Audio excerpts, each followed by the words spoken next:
महादेव घर पर आया ही था कि तभी उसने देखा घर के अंदर उसकी पत्नी गंगा और पुत्र अर्जुन भूखे बैठे थे। घर में खाने पीने का कोई सामान नहीं था। गंगा, अरे ओ गंगा, क्या हो गया? तुम इतने उदास काहे हो? और अर्जुन, तुम काहे बैठे हो? घर में कुछ नहीं है, राशन खत्म हो गया है और गांव में सब बीमार पड़े हैं, कोई भी मदद नहीं कर रहा। पिताजी, क्या हम कुछ खा सकते हैं? मुझे भूख बहुत लग रही है, पेट में एकदम हलचल मची हुई है। अच्छा, चिंता मत करो बेटा। गंगा, मैं अभी साहूकार बिरजू से कुछ उधार लेकर आता हूँ। हे भगवान, क्या हो गया है? ये संकट जल्द ही खत्म हो जाएगा, तुम लोग चिंता मत करो, मैं अभी आता हूँ।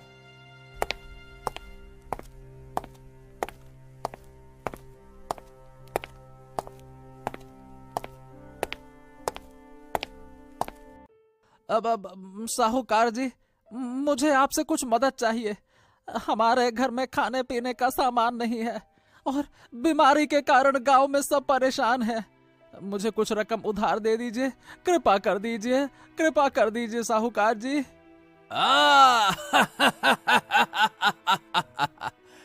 अरे तुम लोग ही परेशान नहीं हो महादेव, पूरा गांव महामारी से जूझ रहा है, हैं? केवल तुम ही नहीं, देखो मैं तुम्हें उधार तो दे दूंगा भैया, लेकिन ब्याज मैं अपने तरीके से लगाऊंगा। हाँ, लेना हो तो बताओ, समझे क्या कुछ? आप ठीक है, जब ये महामारी खत्म हो जाएगी तो मैं आपका सारा कर्जा चुकता कर दूंगा साहूकार जी। आप बताइए क्या है क्या नहीं, दे दीजिए मुझे। तुम्हें कर्जा तो चुकाना ही पड़ेगा महादेव। भैया याद रखना इतना, जब भी मैं तुमसे अपनी रकम वापस मांगने आऊंगा तो तुम्हें पूरी रकम ब्याज सहित लौटानी होगी, ठीक है ना? महादेव धन से कुछ राशन खरीदकर वापस अपने घर पर आ गया। उसकी पत्नी गंगा और पुत्र अर्जुन उसकी ओर उत्सुकता से देखने लगे। महादेव ने सामान लाकर रख दिया। देखो गंगा, देखो मैं साहूकार से उधार लेकर आया हूँ, राशन भी अब घर में आ गया है। चलो हम सब कुछ खाते हैं। हाँ, मुझे विश्वास है कि यह महामारी जल्द ही खत्म हो जाएगी। पिताजी, आप लेकर आ गए, लेकिन आपने साहूकार से कर्जा क्यों लिया? सब जानते हैं कि वो मनमानी ब्याज लगाकर गरीबों की संपत्ति हड़प लेता है। अरे अर्जुन, खुद को कम नहीं आंकना चाहिए।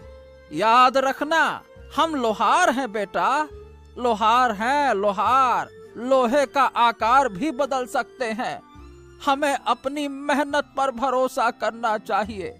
अरे बेटा, जब ये महामारी खत्म हो जाएगी और जब सब कुछ ठीक हो जाएगा ना, मैं साहूकार बिरजू का कर्जा यूं आसानी से चुका दूंगा। हाँ। अपने पिता की बात सुनकर अर्जुन चुप हो गया। महादेव और उसका परिवार भोजन खाकर चैन की नींद सो गया, मगर रात में अचानक तेज बारिश होने लगी। महादेव, महादेव, देखो बाहर क्या हो रहा है, ये क्या हो रहा है? हाँ, क्या बारिश? अरे इतनी तेज बारिश ये अचानक कैसे शुरू हो गई? हे भगवान, मेरी दुकान की छत भी टूट गई। महादेव और उसके परिवार ने बाहर जाकर जब देखा तो उनकी दुकान और लोहे का सामान टूटी हुई छत की वजह से खराब हो चुका था। अगले दिन महादेव अपनी दुकान खोलकर अपने जंग लगे औजारों को देख रहा था कि तभी महाजन और उसका साथी भीमा वहां आ पहुँचे। अरे ओ महादेव, ए भैया महादेव, आ जाओ, महादेव की जय हो। बाहर निकलो बेटा, कहाँ हो? कर्जा वापस लेने आया हूँ, ब्याज सहित। आ जाओ, बाहर आ जाओ। साहूकार जी, आपने मुझे थोड़ा सा कर्ज दिया था, उस पर इतना भारी ब्याज क्यों लगाया? अगर मैं अपना घर और दुकान भी बेच दूं ना, तो मैं इसे नहीं चुका सकता। ए भैया महादेव, तुमने कर्जा लेते समय साफ साफ कहा था कि तुम मेरी मनमानी ब्याज पर राजी हो। कहा था कि नहीं कहा था? अब ये क्या हो गया तुमको? तुम ऐसा काहे कह रहे हो? अरे तुम तो जानते हो, ब्याज मैं अपनी शर्तों पर ही लगाता हूँ, तभी तो पैसा दिया था। अब काहे पलट रहे हो?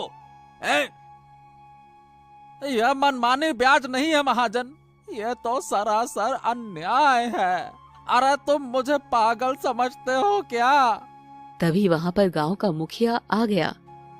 अरे बिरजू महाजन, महादेव की टूटी हुई छत की वजह से देखो तो सही, उसका सारा लोहा खराब हो गया है। उसे कर्ज चुकाने के लिए समय चाहिए भाई। तुम कैसे इतनी जल्दी कर्जा वापस मांगने आ सकते हो? हैं? खुद सोचो। तुम गांव के मुखिया हो तो तुम बताओ मुझे, मैं अपना कर्जा वापस कब मांगू? बताओ, क्या मुझे अब इंतजार करना चाहिए या फिर अपना कर्जा भूल जाना चाहिए? क्या करना चाहिए तुम बताओ। देखो बिरजू महाजन, महादेव को कम से कम 1 महीने का तो समय दे ही सकते हो ना। वो कहीं तुम्हारा पैसा लेके भाग थोड़ी रहा है। क्यों, सही है ना? देखो महादेव, अगर 1 महीने में तुमने ये कर्जा नहीं चुकाया तो हम तुम्हारी दुकान और घर पर कब्जा कर लेंगे। फिर उसके बाद अपनी पत्नी और अपने कामचोर बेटवा अर्जुन, इसको लेकर जंगल में भटकते फिरना, समझे? देखो भीमा, तुम्हें जो भी बुरा भला बोलना है मुझसे बोल सकते हो। मैं अपने अर्जुन के खिलाफ एक शब्द नहीं सुन सकता। तुमने कैसे कहा कि वो कामचोर है? बकवास बंद करो। बकवास तुम बंद करो महादेव। अरे तुम्हारे बेटे अर्जुन को कौन नहीं जानता? पूरे 20 साल का हो चुका है, लेकिन अभी तक अपने बाप की कमाइयों की रोटी तोड़ रहा है। उसे अगर किसी काम धंधे में लगाते तो आज तुम्हें ये दिन नहीं देखना पड़ता।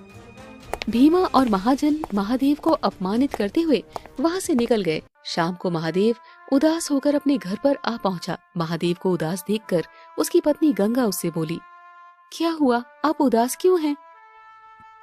अरे गंगा, आज मेरा जितना अपमान हुआ है उससे मैं भूल नहीं सकता।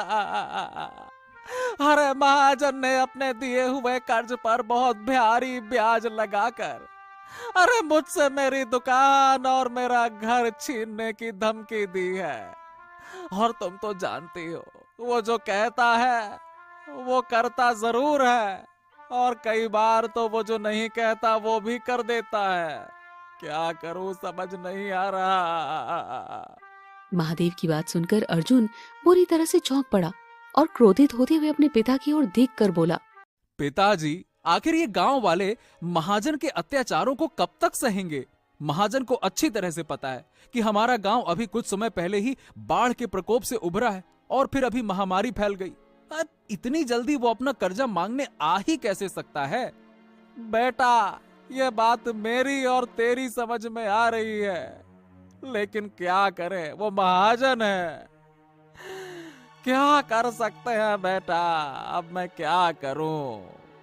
अपने पिता की बात सुनकर अर्जुन भी उदास हो गया और गहरी सोच में डूबता हुआ अपने घर से बाहर निकल गया। अर्जुन गहरी सोच में चला जा रहा था। कुछ देर बाद अर्जुन ने देखा कि वो एक घने जंगल में आ चुका था। अर्जुन अपने आप से बोला, हाँ, मेरे परिवार के ऊपर इतनी बड़ी मुसीबत है और मैं चाह कर भी कुछ नहीं कर सकता, क्योंकि पिताजी ने मुझे अपनी तरह लोहार बनाया है, लोहार। और बाढ़ के पानी ने तो मेरे लोहे के सारे औजार ही खराब कर दिए हैं। क्या करूं, कहाँ लोहारी करूं मैं? क्या करूं मैं? कहाँ कि क्या क्या लो क्या करूं मैं? तुम तो एक पुरुष हो और एक पुरुष को इस तरह से रोना नहीं चाहिए। अर्जुन ने जैसे ही देखा तो उसके सामने एक व्यक्ति खड़ा हुआ था जो उसे रहस्यमयी अंदाज में देख रहा था। कौन हो तुम? एक यात्री यहाँ से गुजर रहा था, तुम्हें रोते हुए देखा तो रुक गया। तुम रो क्यों रहे हो? उस अजनबी के आवाज में अपनेपन की ऐसी गहराई थी कि अर्जुन नम आंखों से उसे अपने परिवार की स्थिति के बारे में बताने लगा। अर्जुन के परिवार की सारी आर्थिक स्थिति सुनने के बाद वो अजनबी अर्जुन की ओर देखकर बोला, अरे चिंता क्यों करते हो?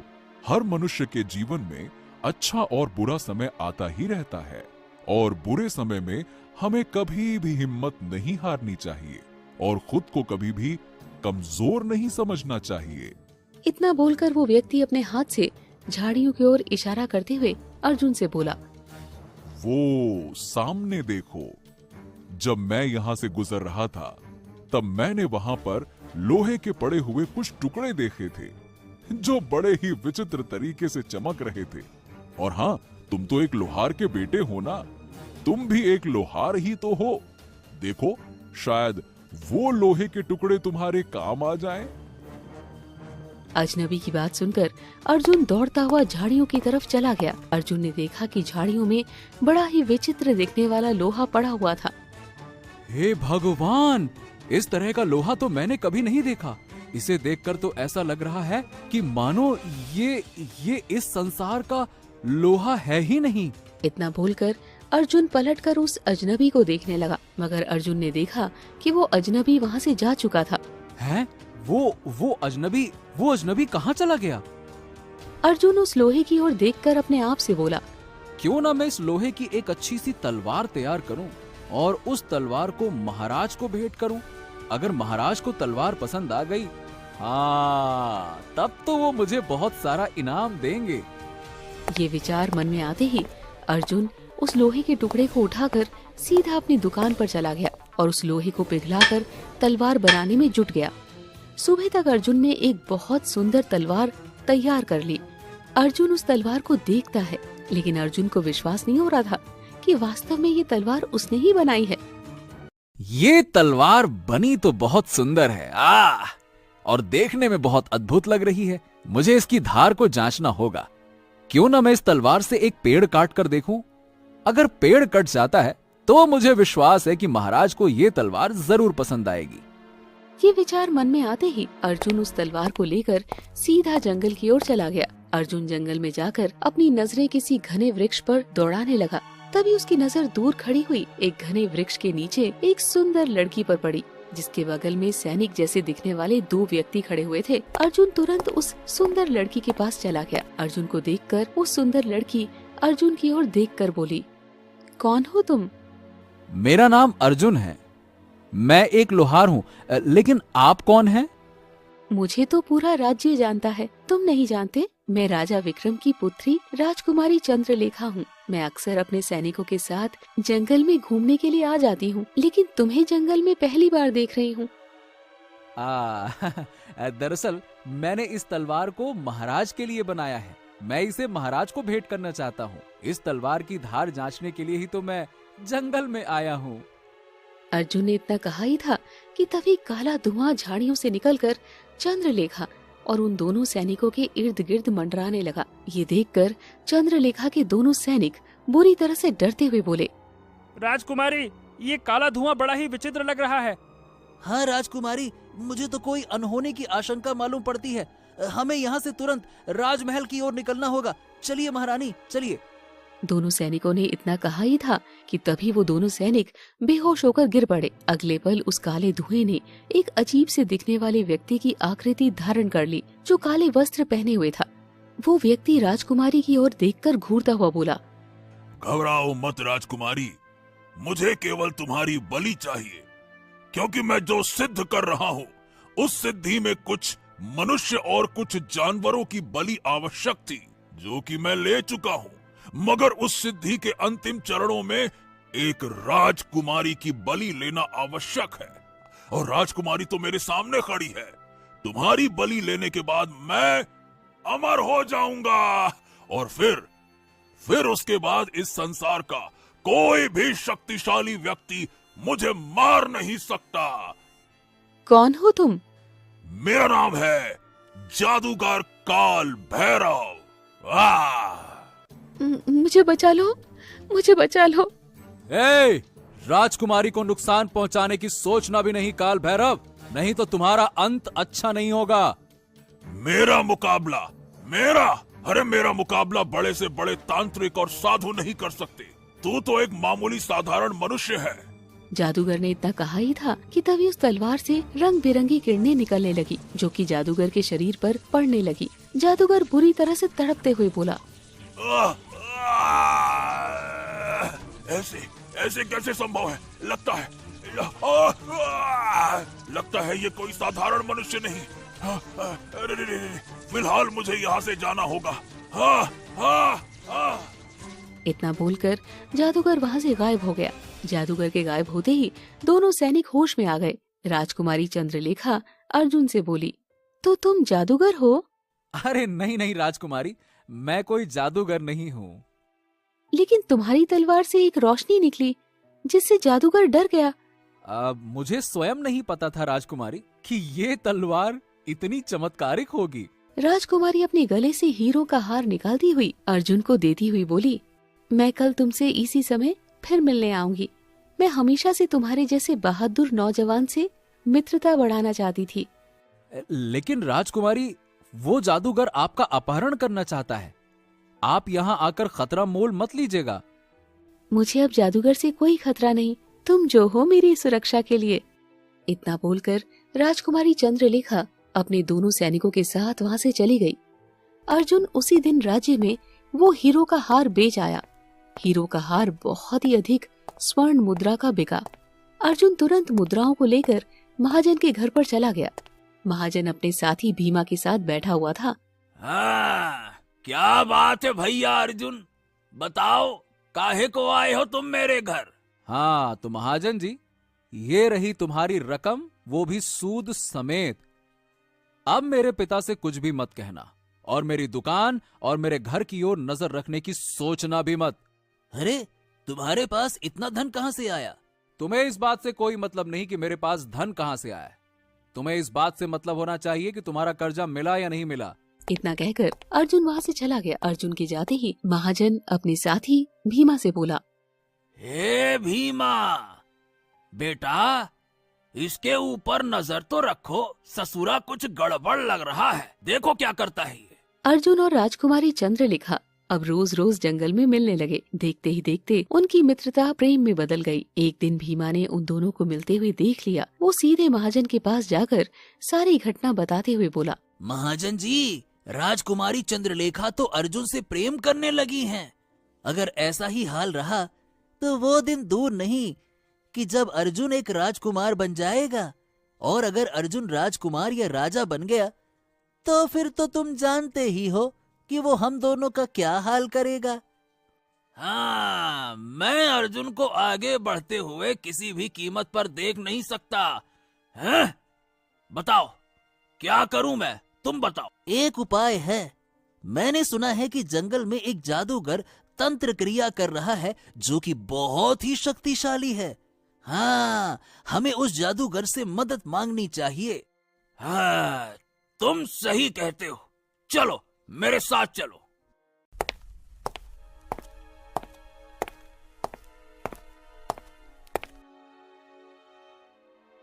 कौन हो तुम दोनों और यहाँ क्यों आए हो?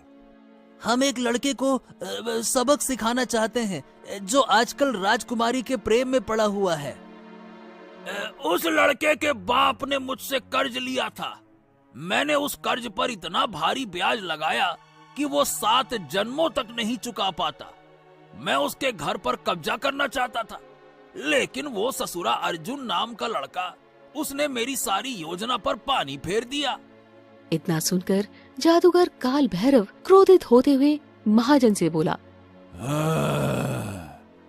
उसी अर्जुन ने मुझे भी हरा दिया। मूर्ख, उसके पास एक ऐसी अद्भुत तलवार है जिससे जादुई रंग बिरंगी किरणें निकलती हैं। वो तलवार ही उसकी ताकत है। हाँ। अच्छा, ये क्या कह रहे हैं आप? बिल्कुल सही कह रहा हूँ। अर्जुन जिस राजकुमारी से प्रेम करता है, उसी राजकुमारी का अपहरण करने के लिए मैं उसके पास गया था। मगर अर्जुन के पास एक ऐसी चमत्कारी तलवार थी जिसके अंदर से रंग बिरंगी किरणें मेरे शरीर पर पड़ने लगी और मेरा सारा जादू समाप्त हो गया। मुझे मजबूरी में अपनी जान बचाकर भागना पड़ा। लेकिन मेरे पास एक उपाय है। तुम दोनों उस लड़के से मुक्ति चाहते हो और मैं राजकुमारी को चाहता हूं, क्योंकि मेरे अनुष्ठान में राजकुमारी की बलि बहुत आवश्यक है। कल जब राजकुमारी चंद्रलेखा अर्जुन से मिलने के लिए जंगल में आएंगी, उससे पहले तुम राजा विक्रम के महल में चले जाना और राजा विक्रम से कहना कि अर्जुन नाम के एक युवक ने राजकुमारी चंद्रलेखा को बहला फुसला कर रखा है।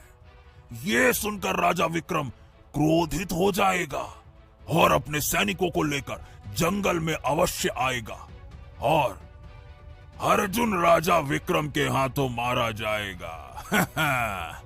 और उसी समय मैं राजकुमारी का अपहरण करके ले जाऊंगा। हाँ।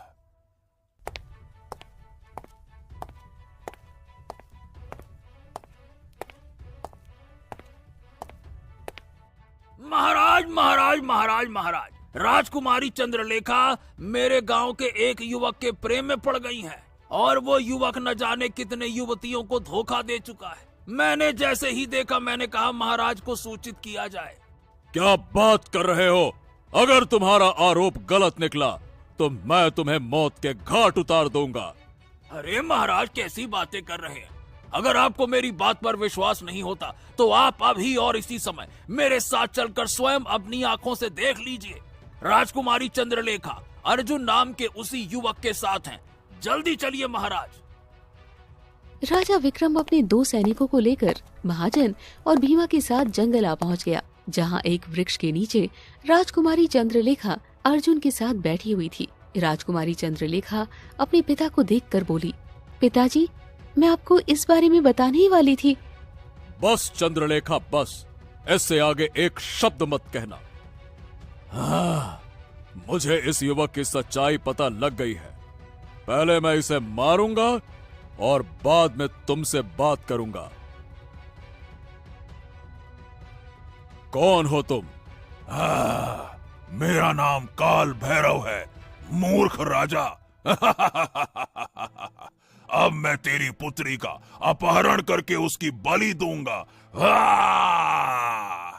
तुमने अपना काम बिल्कुल समय पर किया।